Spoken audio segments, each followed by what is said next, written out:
leur parla de nouveau et lui dit, je suis la lumière du monde. Celui qui me suit ne marchera pas dans les ténèbres, mais il aura la lumière de la vie. Ainsi, parce que pour avoir accès au roi des rois, qui est Jésus-Christ, vous devez voir son étoile et vous devez avoir aussi quelque chose qui est précieux, quelque chose qui a de la valeur pour le roi des rois qui est Jésus-Christ. Et parce que vos prières sont précieuses pour Jésus-Christ, et lorsque vous méditez la parole de Dieu et que vous la comprenez, vous voyez réellement l'étoile de Jésus-Christ. Cela signifie que lorsque vous méditez la parole de Dieu et que vous la comprenez et que vous vous mettez à prier par la suite selon la compréhension de la parole de Dieu que vous avez reçue, vos prières ont donc accès à Dieu étant présentées par les 24 vieillards. Elles sont donc exaucées. Et c'est la raison pour laquelle Dieu a dit ce qui suit à travers le prophète Ésaïe, dans Ésaïe chapitre 55, verset 11 à 13, il dit, « Ainsi en est-il de ma parole qui sort de ma bouche. Elle ne retourne point à moi sans effet, sans avoir exécuté ma volonté et accompli mes desseins. Oui, vous sortirez avec joie et vous serez conduits en paix. Les montagnes et les collines éclateront d'allégresse devant vous et tous les arbres de la campagne battront des mains. Au lieu de l'épine s'élèvera des cyprès. Au lieu de la ronce croîtra le mitre. Et ce sera pour l'Éternel une gloire, un monument perpétuel, impérissable. » En d'autres termes, lorsque vous venez à méditer la parole de Dieu, vous la comprenez, vous priez maintenant avec cette parole de Dieu que vous avez compris, votre prière remonte à Dieu pour dire qu'elle remonte à lui en s'exerçant, donc en étant accompli. Dieu accorde plus de valeur à vos prières qu'à n'importe quel or. Et c'est pourquoi Jésus-Christ a dit dans Matthieu chapitre 6 verset 33, « Cherchez premièrement le royaume et la justice de Dieu et toutes ces choses vous seront données par-dessus tout. » Donc toutes les autres choses vous seront données lorsque vous valorisez premièrement les choses qui sont importantes aux yeux de Dieu. Et ce qui est important, ce qui importe vraiment aux yeux de Dieu, c'est votre prière, plus que ces choses matérielles que les gens cherchent. C'est-à-dire que vous devez accorder plus d'importance à votre communion avec Dieu. Vous devez valoriser le temps que vous passez à parler à Dieu plus que l'argent et l'or. Valorisez votre relation avec Dieu plus que l'or. Et c'est pourquoi Dieu demande à Moïse de faire l'arche de l'alliance en bois d'acacia tout en la recouvrant d'or. Exode chapitre 25 verset 10 à 11 qui dit, « Ils feront une arche de bois d'acacia. Sa longueur sera de 2 coudées et demi, sa largeur d'1 coudée et demie et sa hauteur d'1 coudée et demie. Tu la couvriras d'or pur. Tu la couvriras en dedans et en dehors et tu y feras une bordure d'or tout autour. » Hébreux chapitre 9 verset 3 à 4 qui dit, « Derrière le second voile se trouvait, donc c'est-à-dire le Saint des Saints, se trouvait la partie du tabernacle appelée le Saint des Saints, renfermant l'autel d'or pour les parfums et l'arche de l'alliance entièrement recouverte d'or. Il y avait dans l'arche un vase d'or contenant la manne, la verge d'Aaron qui avait fleuri et les tables de l'alliance.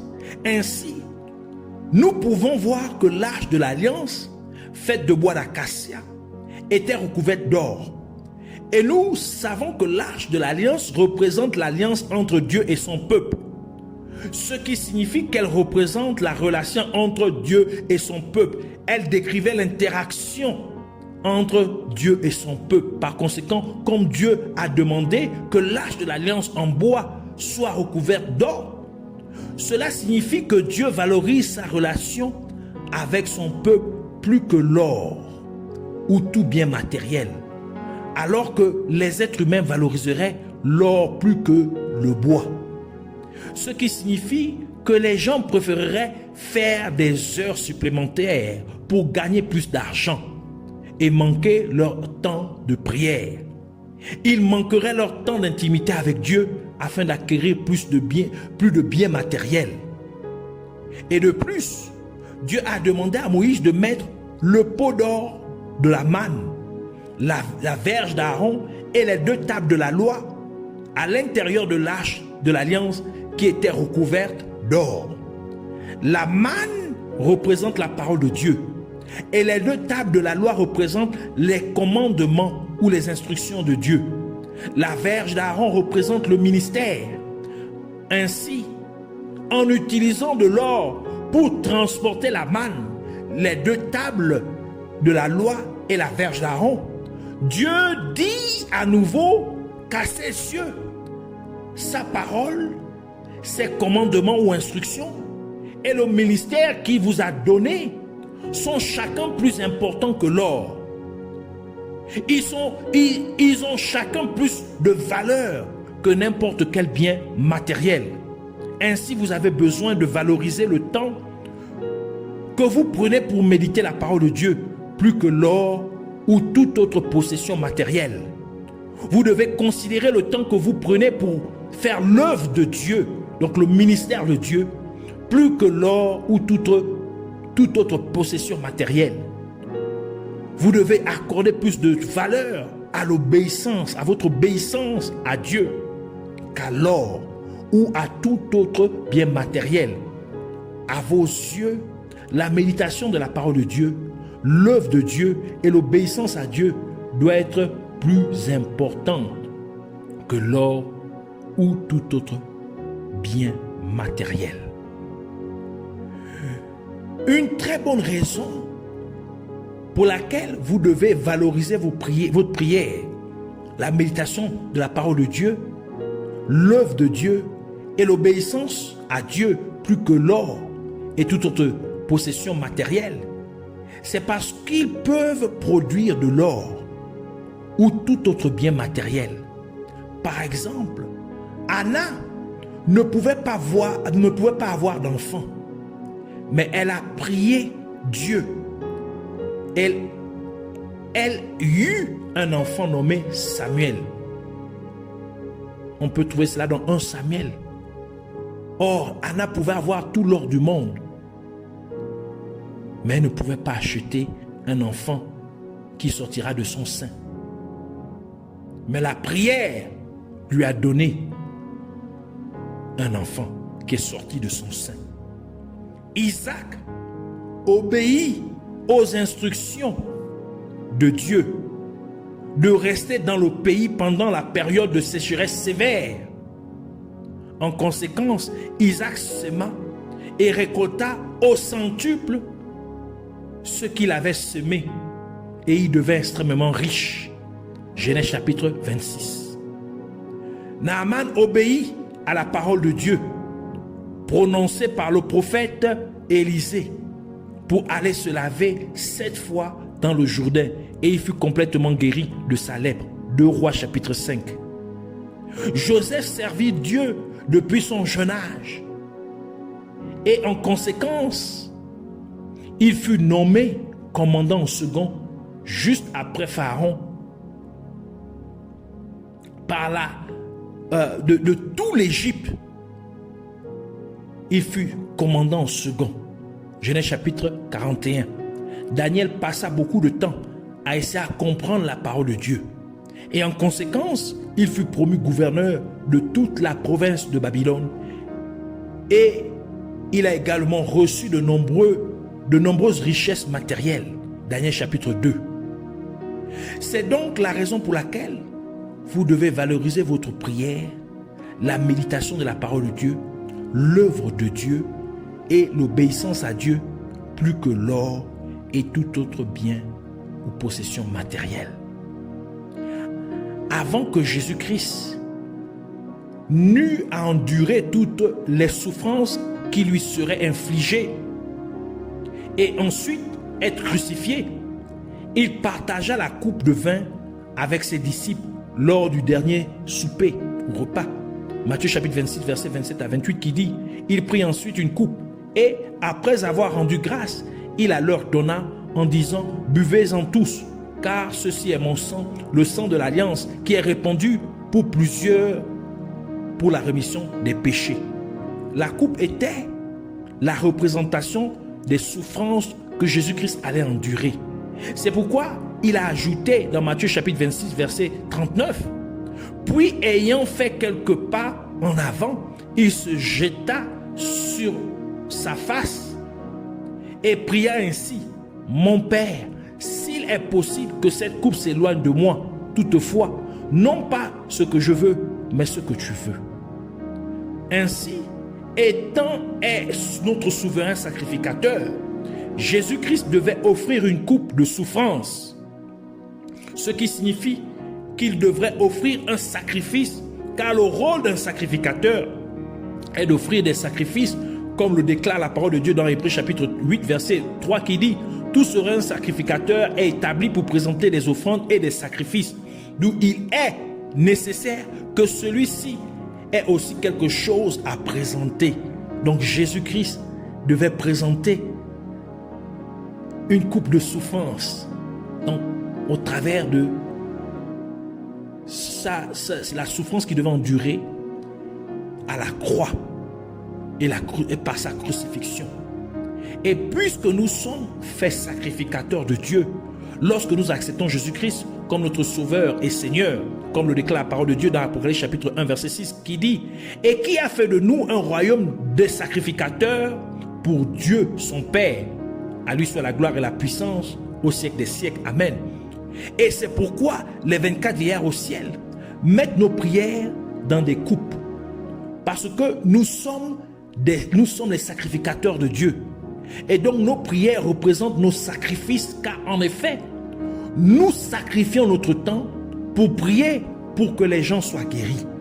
Nous sacrifions notre temps et notre énergie, criant à Dieu dans la prière pour que les gens soient sauvés, pour que les gens soient délivrés, et ainsi de suite.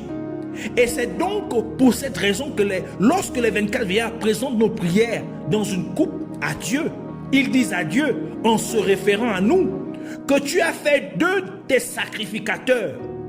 Puisses-tu donc les écouter? Puisses-tu donc entendre leurs prières? Puisses-tu recevoir les sacrifices? Les 24 vieillards représentent la dispensation de l'Ancien Testament et la dispensation du Nouveau Testament. Et cela veut dire que leur ministère est de faire du bien aux deux périodes de temps. Ce qui signifie que les 24 vieillards ont été établis pour faire le bien dans le temps de l'Ancien Testament. Et ils font aussi du bien dans le temps du Nouveau Testament. Cela implique donc que comme les gens arrêtèrent la course du soleil dans l'Ancien Testament, les gens arrêteront également la course du soleil dans le Nouveau Testament. Donc les exploits qui furent faits dans l'Ancien Testament vont aussi être faits dans le Nouveau Testament, et même bien plus. C'est pourquoi Jésus-Christ a dit, si vous croyez en moi, vous ferez les choses que je fais, et vous en ferez même bien plus, parce que je vais auprès du Père. Parce qu'il se tient à la droite de Dieu le Père, dans la position de l'autorité suprême, et qu'une coupe lui sera présentée, la coupe qui représente, dans laquelle se trouvent vos prières, il va les exaucer. Ainsi, nous allons faire des exploits sur terre dans ce temps dans lesquels nous vivons. Jésus-Christ dit aux pharisiens qu'il venait lui dire qu'il devait fuir car Hérode le tuerait. Luc chapitre 13, verset 31 à 32 qui dit, ce même jour, quelques pharisiens vinrent lui dire, va-t'en, pars d'ici, car Hérode veut te tuer. Il leur répondit, allez et dites à ce renard, voici, je chasse les démons et je fais des guérisons aujourd'hui et demain, et le troisième jour, j'aurai fini. Mais la parole de Dieu dit qu'un jour avec le Seigneur est comme 1000 ans. 2 Pierre chapitre 3 verset 8 qui dit, mais il est une chose, bien-aimée, que vous ne devez pas ignorer, c'est que devant le Seigneur, un jour est comme 1000 ans, et 1000 ans sont comme un jour. Cela signifie qu'un jour avec Dieu équivaut à 1000 ans pour les êtres humains. Et les êtres humains ont vraiment commencé à compter les années à partir de la naissance de Jésus-Christ. Donc depuis la naissance de Jésus-Christ jusqu'à cette année dans laquelle nous sommes, il y a eu 2022 ans. 2022 ans. Cela signifie que de l'an 0, qui est l'année de la naissance de Jésus-Christ, jusqu'à l'an 999, il y a 1000 ans pour les êtres humains. Et cela équivaut à un jour aux yeux de Dieu. Et de l'an 1000 de notre ère, c'est-à-dire de l'an 1000 AD, ce qui veut dire Anno Domini, qui signifie en latin dans l'année du Seigneur.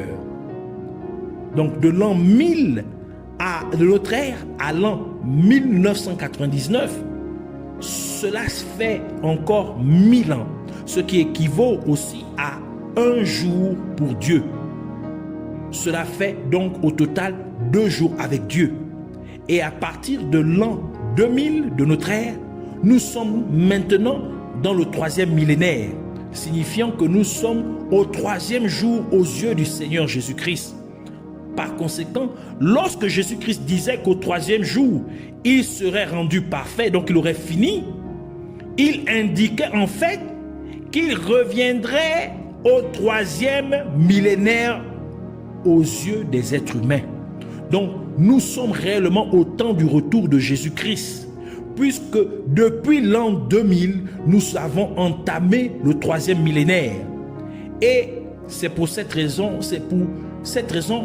que Jésus-Christ fut ressuscité le 3e jour. Il est ressuscité le 3e jour, comme le dit le livre de 1 Corinthiens chapitre 15, verset 4, qui dit qu'il a été enseveli et qu'il est ressuscité le 3e jour selon les Écritures. Cela confirme donc que nous sommes bien au temps de l'enlèvement de l'Église de Jésus-Christ. Donc même la résurrection de Jésus-Christ était une prophétie sur l'enlèvement. Et c'est pourquoi le livre d'Osée dit dans Osée chapitre 6 verset 2, il nous rendra la vie dans 2 jours. Le 3e jour, il nous relèvera et nous vivrons devant lui. Donc parce que nous sommes au temps de l'enlèvement, les ennemis de la vie veulent donc emprisonner vos prières pour que vous puissiez vous soucier des choses de ce monde et ne pas être prêt en ce 3e jour à être enlevé. C'est la raison pour laquelle Dieu veut que vous compreniez le rôle et le fonctionnement des 24 vieillards au ciel, de telle manière que toutes vos prières soient exaucées, afin que vous ne soyez pas préoccupés par les choses de ce monde, mais que votre préoccupation soit le retour de Jésus-Christ. D'où votre souci serait de vous préparer pour l'enlèvement. Et c'est pourquoi, dans le rêve de les chansons, Joseph l'a interprété en disant que dans 3 jours, tu serviras à nouveau la coupe au roi. Et puisque nous sommes au 3e jour, cela veut dire donc que la coupe sera dans la main de Jésus-Christ. En d'autres termes, c'est là où les 24 vieillards du ciel donnent la coupe contenant vos prières à Jésus-Christ, le roi. Et c'est pour cette raison que Jésus-Christ a dit dans Jean chapitre 4, verset 23, « Mais l'heure vient, et elle est déjà venue, où les vrais adorateurs adoreront le Père en esprit et en vérité, car ce sont là les adorateurs que le Père demande. » Ainsi, c'est le moment de ne pas négliger la prière. C'est le moment d'intensifier votre prière. C'est le moment de pousser, c'est-à-dire de prier jusqu'à ce que quelque chose se passe. C'est le moment où votre prière sera exaucée, car la coupe d'or contenant vos prières sera dans la main du roi des rois, Jésus-Christ. Par conséquent, priez maintenant pour être guéri. Priez maintenant pour être délivré. Priez maintenant pour que tout ce qui a été détruit dans votre vie soit restauré au nom de Jésus-Christ. Priez maintenant pour que le salut de votre famille se fasse. Priez maintenant pour que votre vie, pour que vos besoins soient pourvus au nom de Jésus-Christ. Car ce n'est plus le moment de vous inquiéter de ces choses. Votre souci doit maintenant être que vous participiez à l'enlèvement qui est imminent. Et c'est pourquoi Jésus-Christ a dit dans Matthieu chapitre 6, verset 31 à 32, « Ne vous inquiétez donc point, et ne dites pas, que mangerons-nous, que boirons-nous, de quoi serons-nous vêtus, car toutes ces choses, ce sont les païens qui les cherchent. Votre Père céleste, donc votre Père qui est dans les cieux, sait que vous en avez besoin. » Les mages ne sont pas seulement venus avec de l'or, mais ils ont aussi présenté à Jésus-Christ de l'encens et de la myrrhe. Et ceux-ci sont tous deux utilisés pour produire une odeur agréable. En d'autres termes, ils sont utilisés pour fabriquer un parfum de bonne odeur. Et c'est-à-dire que lorsque votre prière devient comme un parfum d'une bonne odeur, d'une odeur agréable, elle est donc portée devant le roi Jésus-Christ. Et c'est pour cette raison que le livre de Psaume dit dans Psaume 141, verset 1 à 2, « L'Éternel, Éternel, je t'invoque, viens en hâte auprès de moi, prête l'oreille à ma voix quand je t'invoque. Que ma prière soit devant ta face comme l'encens, c'est-à-dire comme un parfum, et l'élévation de mes mains comme l'offrande du soir. » Et votre prière devient un parfum d'une bonne odeur, d'une odeur agréable, lorsque vous priez avec foi. Car la parole de Dieu dit que vous devez demander avec foi sans douter. Jacques chapitre 1 verset 6 à 7 qui dit, « Mais qu'il la demande avec foi sans douter, car celui qui doute est semblable au flot de la mer, agité par le vent et poussé de côté et d'autre.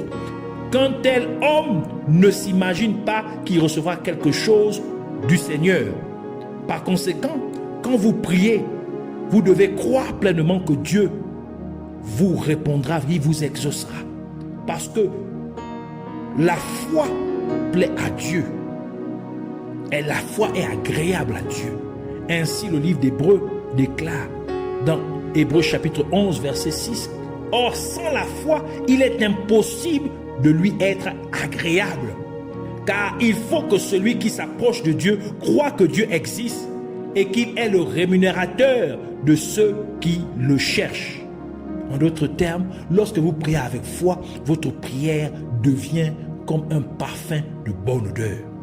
Et encore, votre prière devient un parfum d'une odeur agréable quand vous demandez quelque chose à Dieu, étant conduit par l'Esprit de Dieu. Cela signifie que vous ne devez pas demander quelque chose à Dieu étant conduit par les mauvais désirs de votre nature corrompue, c'est-à-dire votre chair, tel que le livre de Jacques nous déclare, Jacques chapitre 4 verset 3, qui dit, vous demandez et vous ne recevez pas parce que vous demandez mal dans le but de satisfaire vos passions, en d'autres termes, vos convoitises, donc les désirs charnels. Ainsi, lorsque vous priez Dieu pour quelque chose, vous devez demander quelque chose dont vous avez besoin et non quelque chose qui n'est pas nécessaire à votre bien-être. Cela devrait être quelque chose d'essentiel pour vous aider à accomplir ce que Dieu vous a appelé à accomplir dans votre vie, ici-bas sur terre. C'est pourquoi la parole de Dieu dit dans Philippiens chapitre 4 verset 19, « Et mon Dieu pourvoira à tous vos besoins selon sa richesse et gloire en Jésus-Christ. » Ainsi, lorsque vous priez, étant guidé par l'Esprit de Dieu, lorsque vous demandez quelque chose, vous demandez quelque chose à Dieu qui est essentiel, afin que vous puissiez venir à faire ce que Dieu vous appelle à faire, votre prière est agréable à Dieu.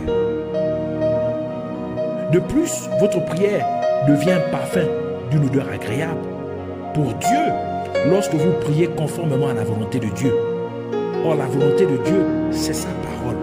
Par conséquent, votre prière doit être faite en accord avec la parole de Dieu, car cela garantit que vous recevrez ce que vous avez demandé à Dieu, comme le dit le livre de 1 Jean chapitre 5 verset 14 à 15 qui dit: nous avons auprès de lui cette assurance que si nous demandons quelque chose selon sa volonté, il nous écoute. Et si nous savons qu'il nous écoute, quelque chose que nous demandions, nous savons que nous possédons la chose que nous lui avons demandée. Donc lorsqu'on prie selon la volonté de Dieu, qui est la parole de Dieu, donc lorsqu'on prie selon la parole de Dieu, nous avons l'assurance qu'il nous écoute, qu'il nous exauce et qu'il nous rend ce que nous lui avons demandé. Donc lorsque nous prions selon la parole de Dieu, donc selon la volonté de Dieu, notre prière devient un parfum de bonne odeur à Dieu. Et c'est pourquoi Dieu envoya son ange à Corneille, parce que les prières de Corneille étaient agréables à Dieu, c'est-à-dire qu'elles étaient comme un parfum de bonne odeur pour Dieu. Et c'est pourquoi l'ange de Dieu a dit ce qui suit à Corneille dans Actes chapitre 10, verset 3 à 4, dans la dernière partie. Et l'ange lui dit: tes prières étaient au monde, sont montées devant Dieu, et il s'en est souvenu. Donc comme une bonne odeur quand on se souvient. Ainsi, assurez-vous que votre prière soit un parfum de bonne odeur à Dieu. Car en tant que chrétien, vous êtes un sacrificateur de Dieu. Et c'est le devoir des sacrificateurs d'offrir de l'encens, c'est-à-dire du parfum à Dieu. C'est pourquoi les 24 vieillards au ciel présentent la coupe à Dieu, plein de parfums qui sont en fait vos prières, disant à Dieu que vous les avez fait sacrificateurs. Par conséquent, vos prières sont des offrandes faites à Dieu en tant que sacrifice à Dieu. Et c'est pour cette raison que lorsque Jésus-Christ entra dans le temple de Dieu et qu'il vit les gens marchander dans le temple, il les poursuivit, les chassa en disant: ma maison sera appelée une maison de prière. Matthieu chapitre 21, versets 12 à 14. Ainsi, lorsque vous venez à l'église, ne vous inquiétez de rien, mais priez seulement à Dieu avec foi. Et votre prière sera exaucée au nom de Jésus-Christ. Ainsi, nous voulons prier pour dire: je te remercie, Abba Père, le Dieu Tout-Puissant, le seul et véritable Dieu. Merci pour la révélation de ta parole que tu m'as donnée. En effet, comme tu l'as dit, les choses cachées t'appartiennent, mais les choses révélées nous appartiennent, à nous ainsi qu'à nos enfants. Donc merci de m'avoir donné les choses qui m'appartiennent au nom de Jésus-Christ. Je te prie donc, Père Céleste, afin que tu fasses en sorte que je puisse toujours prier sans cesse, tel que le dit ta parole, afin que mes prières soient un instrument d'adoration pour toi par les 24 vieillards au ciel. Et comme la coupe de Joseph devait être trouvée dans le sac de Benjamin pour que Siméon puisse sortir de prison, que mes prières soient toujours à l'intérieur de la coupe des 24 vieillards au ciel, afin que je sorte de toute prison au nom de Jésus-Christ. Et comme Timothée reçut des dons spirituels par prophétie et par imposition des mains des anciens, que les 24 vieillards au ciel, qui sont des anciens aussi, me transmettent les dons du Saint-Esprit au nom de Jésus-Christ. Et je te prie encore, Saint-Père, Roi des rois, afin que tu fasses en sorte que je donne toujours du travail aux 24 vieillards au ciel, en faisant en sorte que je valorise la prière. Fais que je valorise mon temps d'interaction avec toi plus que tout bien matériel au nom de Jésus-Christ. Et que je prie régulièrement avec foi, te demandant les choses qui me sont nécessaires pour faire ce que tu m'as appelé à accomplir sur terre. Et que je prie toujours aussi selon ta volonté, qui est ta parole, au nom de Jésus-Christ. Par conséquent, fais-moi, Abba Père, méditer ta parole jour et nuit.